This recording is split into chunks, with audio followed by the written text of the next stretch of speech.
Bonjour à tous, aujourd'hui je suis très heureux de vous retrouver pour apprendre à installer des têtes thermostatiques connectées de la marque Avato. Donc pour ceux qui ne me connaissent pas, je suis Jérôme de la chaîne YouTube de bricolage Les Trucs de Jérôme. Donc que vous soyez un installateur débutant ou un particulier, il n'est pas nécessaire d'avoir des connaissances préalables en plomberie ou en chauffagisme.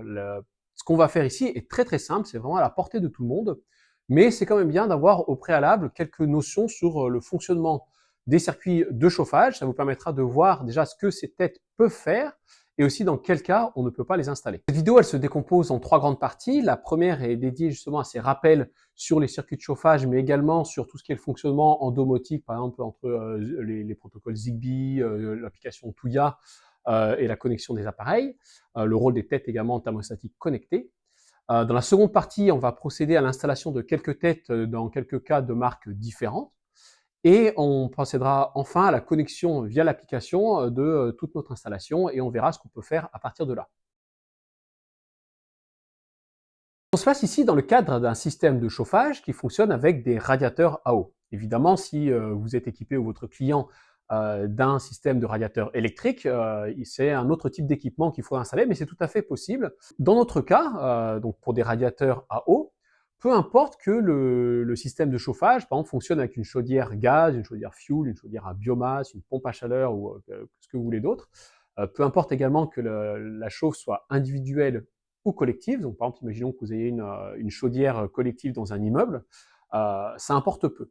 En fait, le plus important au préalable pour installer ces têtes thermostatiques, c'est d'avoir des radiateurs équipés de ce qu'on appelle des vannes thermostatiques, donc des vannes de ce type. Donc, tout d'abord, il faut se rappeler comment fonctionne de manière très basique un circuit de chauffage à eau. Donc en fait, dans un circuit, donc, que ce soit individuel ou collectif, il faut se représenter le système de chauffe comme avec en fait une chaudière centrale, elle peut être encore une fois celle de la maison ou celle de l'immeuble, qui elle chauffe l'eau et cette eau en fait elle suit un circuit qu'on appelle soit le circuit d'eau chaude, soit le circuit d'eau froide, qui en fait fonctionne par un circulateur, c'est-à-dire qu'il y a une petite pompe au niveau de la chaudière qui fait circuler l'eau. Donc c'est un circuit qui est fermé, ça c'est très important, c'est-à-dire que l'eau qui sert dans les radiateurs évidemment n'est pas la même eau que vous allez avoir au robinet. Et en fait, à chaque radiateur, vous allez avoir ce qu'on appelle une entrée et une sortie, que vous pouvez fermer. Les deux peuvent être soit ouvertes, soit fermées. Sur le haut du radiateur, vous avez ce qu'on appelle une vanne d'entrée, hein, une vanne de réglage. Donc cette vanne de réglage, cette vanne d'ouverture ou fermeture, donc c'est vraiment un robinet entre guillemets, elle peut être thermostatique ou non. Donc ça, en fait, il faut savoir le reconnaître, hein, c'est pas très compliqué. Donc en fait, dans le cas des vannes non thermostatiques, c'est-à-dire les vannes anciennes, tout simplement, chez vous ou chez votre client, vous allez avoir des vannes qui souvent n'ont même pas de chiffres. Ça veut dire c'est une vanne qui est toute petite, ça ouvre et ça ferme un robinet, ça va permettre de laisser rentrer ou de ne pas laisser rentrer l'eau. Donc souvent, on va avoir un plus ou un moins, mais il y aura peu de chiffres et c'est une tête qui est toute petite. Dans le cas des vannes thermostatiques, souvent vous avez une tête thermostatique qui est dessus et il y a une graduation qui en général va de 0, 1 jusqu'à 5 ou 6. Ces têtes thermostatiques, en fait, c'est un fonctionnement qui est très simple.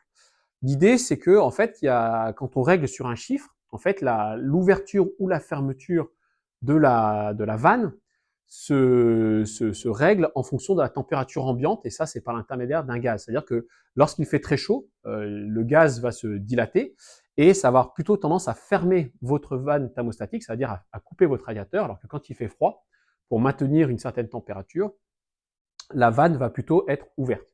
Donc vous voyez, je vous mets ici sur une image les différentes températures auxquelles correspondent chacune des graduations. En fait, ça peut varier selon les fabricants, mais globalement, en général, ce sont les mêmes graduations. Notez également que dans une installation, hein, vous pouvez également avoir parfois des cas où vous avez des vannes thermostatiques d'un côté et des vannes non thermostatiques de l'autre. Dans ce cas-là, en fait, c'est tout à fait possible d'installer des vannes thermostatiques, mais ça demande un peu une intervention de plomberie plus lourde. Donc un cas particulier qui se rencontre très fréquemment, c'est celui des chaudières qui fonctionnent avec un thermostat d'ambiance. En effet, on peut se demander, est-ce que l'installation d'une terre thermostatique connectée ne va pas rentrer en conflit avec ce thermostat? En fait, pas du tout, hein, ça fonctionnera de manière relativement similaire avec ou sans connexion. Simplement, en fait, il faut comprendre que le thermostat d'ambiance, ça fonctionne de manière assez binaire.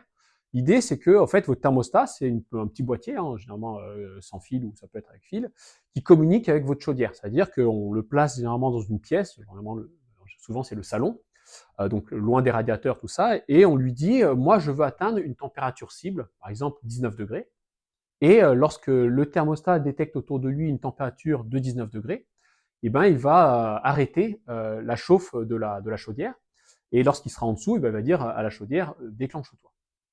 Vous voyez que lorsque vous avez une maison, hein, qu'elle soit connectée ou non avec des têtes de ce type, ça ne changera rien puisque, par exemple, imaginons que vous avez une chambre qui est très mal chauffée ou par exemple qui est très grande et qui a trop peu de radiateurs et dans laquelle, par exemple, il fait 10 degrés alors que dans le salon il fait 20 degrés, vous voyez que votre chaudière, même s'il fait très froid dans cette chambre-là, en fait, elle s'arrêtera parce que le thermostat aura dit à la chaudière, dans le salon, c'est bon, il fait 20 degrés, il fait plus de 19, donc tu ne chauffes plus. En fait, la tête thermostatique connectée, ça va pas fonctionner différemment. C'est-à-dire que si vous, votre tête thermostatique, vous lui dites, je veux la température maximale dans la chambre, et qu'en fait, dans le salon, il fait déjà 19 degrés, en fait, même s'il fait pas 19 degrés encore dans la chambre dans laquelle la tête est connectée, de toute façon, le thermostat aura dit à votre chaudière d'arrêter de chauffer, donc vous n'aurez pas d'impact, vous ne pourrez pas chauffer cette pièce parce que dans le salon, il fait déjà la bonne température. Donc à partir de là, en fait, beaucoup de gens se demandent est-ce que c'est bien utile d'installer des têtes thermostatiques connectées lorsqu'on a déjà un thermostat? Et surtout, ils ont du mal à comprendre par quel biais est-ce qu'ils vont faire des économies d'énergie. En fait, pour bien comprendre cela, en fait, il faut remonter à ce que je vous disais sur le circuit de chauffage. En gros, la chaudière, quand je lui dis fonctionne, la chaudière chauffe l'eau autour de 60 à 70 degrés. Donc ça, on peut le régler sur la chaudière. Donc vous voyez, en fait, quand j'ouvre un radiateur, c'est-à-dire que lorsque je dis à une tête thermostatique connectée, ouvre-moi cette pièce, en fait, la boucle dans laquelle circule l'eau s'agrandit, et donc, en fait, vous voyez, c'est le principe du chauffage, l'eau à 60 degrés transite dans la pièce, donc elle va se transmettre à la pièce, et donc elle va se refroidir plus rapidement. Inversement, lorsque je ferme une tête thermostatique, une tête tout court, la boucle est plus courte et donc l'eau a moins de chances d'être froide en fait, parce qu'elle a moins de surface de déperdition. Donc vous voyez, les économies, elles sont réalisées avec ou sans thermostat dans la mesure où lorsque par exemple je ferme par exemple, dans des pièces qui n'ont pas besoin d'être chauffées dans la journée, dans des chambres, dans un étage inoccupé, je ferme les têtes. En fait, même s'il y a un thermostat qui dit je veux une température de 19 degrés dans le salon, eh bien, en fait, dans les autres pièces, par exemple, sur lesquelles je ne crée pas de demande, en fait, la chaudière, finalement, sera moins sollicitée puisqu'elle aura moins besoin de faire des efforts pour maintenir un circuit d'eau à 60 degrés.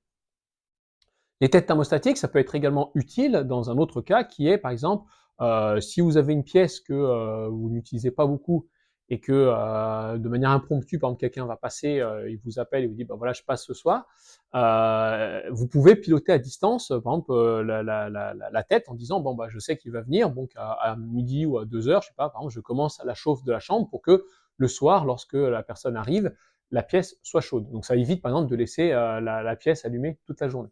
Donc vous voyez, la présence d'un thermostat ne va pas entrer en conflit avec l'installation de têtes thermostatiques connectées. Ces dernières vont surtout permettre de rationaliser notre chauffe du logement. Toutefois, dans l'absolu, en fait, le meilleur des cas serait d'installer également un thermostat connecté qui fonctionne de manière conjointe avec nos têtes thermostatiques connectées. Donc trêve de parlotte, on va passer à présent sur des opérations plus pratiques. Donc vous voyez ici, j'ai ce qu'on appelle une tête thermostatique. Donc comme je vous avais vu tout à l'heure sur l'image, ça fonctionne avec une petite pointe qui en fait s'enfonce autour de 2-3 mm. Donc vous voyez, c'est très très précis comme réglage. Donc quand l'aiguille est poussée à fond, la vanne est ouverte, quand on l'appuie, elle est fermée. Et vous voyez, comme je vous disais, une tête thermostatique, c'est ça. C'est quelque chose qui va simplement venir se clipser sur votre vanne thermostatique. Vous voyez, c'est quelque chose qui est très très simple à faire en fait. Vous voyez, c'est ça qui est particulièrement simple, c'est que en fait, on n'intervient pas sur l'installation de chauffage en elle-même, puisqu'on n'a pas de filasme, on n'a pas d'étanchéité à faire. En fait, il y a très peu de cas où on peut faire des conneries. C'est-à-dire que là, vous n'avez pas besoin d'avoir un joint étanche, vous voyez, ici. Donc une tête thermostatique connectée, bah, c'est exactement la même chose que ça, sauf qu'on va le piloter de loin par communication. Donc on va besoin de ce qu'on appelle une petite passerelle pour gérer justement cette ouverture vers la graduation que l'on veut. Donc on va faire l'unboxing ensemble. Vous voyez, qu'est-ce qu'on trouve dans une boîte d'une tête thermostatique connectée? Donc on a évidemment notre tête. Donc vous voyez ici, il n'y a pas de chiffre, ce sera un affichage électronique, donc on verra ça tout à l'heure. Donc on a notre pas de vis pour venir régler ça sur notre vanne thermostatique. Et tout gère électronique. Donc comme je vous disais, l'ouverture et la fermeture se gérant de manière électrique à distance. Vous voyez, en fait, il y aura, ça va fonctionner avec des piles, hein, évidemment, qui s'ouvrent facilement ici. Il suffit d'appuyer sur cette petite languette. Et là, ça fonctionne avec deux piles LR6, donc les grosses piles. Okay, donc on a un affichage digital. Donc là, pour le moment, elles ne sont pas branchées. Donc évidemment, on n'a rien. Ce que vous trouvez également dans le paquet, donc c'est une petite notice donc qui est assez sommaire, et tout un tas d'adaptateurs. En fait, on a 6 types d'adaptateurs, donc je vous mets un petit schéma qui vous permettra de visualiser dans quel cas on est. En fait, il peut exister plein d'autres cas, mais normalement, avec ces 6 types d'adaptateurs, on couvre à peu près 90% des grandes marques. En fait, ce qu'il faut voir, c'est que le cas classique que vous rencontrez dans des très grandes marques très connues dans lesquelles on a souvent, c'est par exemple les marques Comap, Oventrop et tout, où on a ce qu'on appelle un filetage de type M30. Donc ça, M30, c'est le diamètre du filetage. Et c'est par 1,5, c'est-à-dire c'est le pas de vis qui est fois 1,5 ici. C'est le cas vraiment le plus classique que vous avez. Dans les autres cas, notamment dans le cas d'Info, ce qui me semble pour moi est le plus fréquent après le cas M30, on a des adaptateurs et voilà, on en fera un tout à l'heure sur la mise en pratique. Toutes ces têtes thermostatiques, elles fonctionnent forcément avec ce qu'on appelle une passerelle. Donc c'est elle qui va vraiment gérer la connexion entre la box et les différents appareils connectés. Donc elle fonctionne par Wi-Fi, c'est-à-dire que par exemple quand je donne un ordre sur mon smartphone, c'est vraiment cette passerelle qui reçoit l'ordre et qui va le retransmettre aux différents équipements ici des têtes thermostatiques. Donc ça, vous voyez, c'est un équipement qui est vraiment central dans notre installation. Ce qu'il faut comprendre ensuite, c'est que les têtes thermostatiques qu'on a ici, ce sont des têtes qui fonctionnent avec un protocole qu'on appelle Zigbee, qui est un protocole de communication qui est par radio. C'est-à-dire que entre la passerelle et mes têtes thermostatiques, j'ai des ondes radio qui passent. Donc l'avantage des ondes radio, c'est qu'elles consomment très peu d'énergie. Donc c'est-à-dire que vous aurez peu de fois à changer les piles, ça peut durer très longtemps, par exemple, alors que du Wi-Fi ou du Bluetooth consomme énormément, mais il y a une portée très limitée. Et surtout, c'est ça qui est intéressant avec le Zigbee, c'est que comme on est sur des ondes radio, chacune de mes têtes thermostatiques, chacun de mes équipements va communiquer avec les autres équipements. C'est-à-dire que lorsque vous installez votre passerelle, vous avez normalement un relais qui se fait d'une tête thermostatique à l'autre. C'est-à-dire que même si vous avez, par exemple, une maison qui est très grande et que vous avez un maillage de têtes thermostatiques qui se fait tout au long de la maison, normalement, vous n'aurez pas de problème de communication du début à la fin de votre installation, et même si la dernière tête thermostatique est très loin de la passerelle. Toutefois, on n'a pas forcément besoin qu'elle soit complètement à côté de la box. On peut la mettre un peu éloignée, mais il faut quand même la mettre à portée du Wi-Fi de la box. Donc ça, c'est vraiment ce qu'il faut retenir. Mais vous n'êtes pas obligé de la connecter sur la box. C'est-à-dire que, vous voyez ici, on a une alimentation en mini USB qui se branche ici.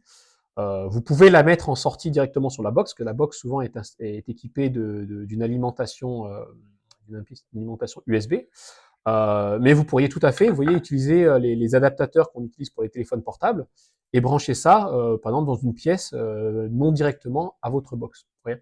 Donc ça, c'est important de le comprendre. C'est-à-dire que c'est pas un câble de connexion, c'est pas un câble de connexion Internet, c'est un câble purement d'alimentation pour que lui, il ait de l'énergie.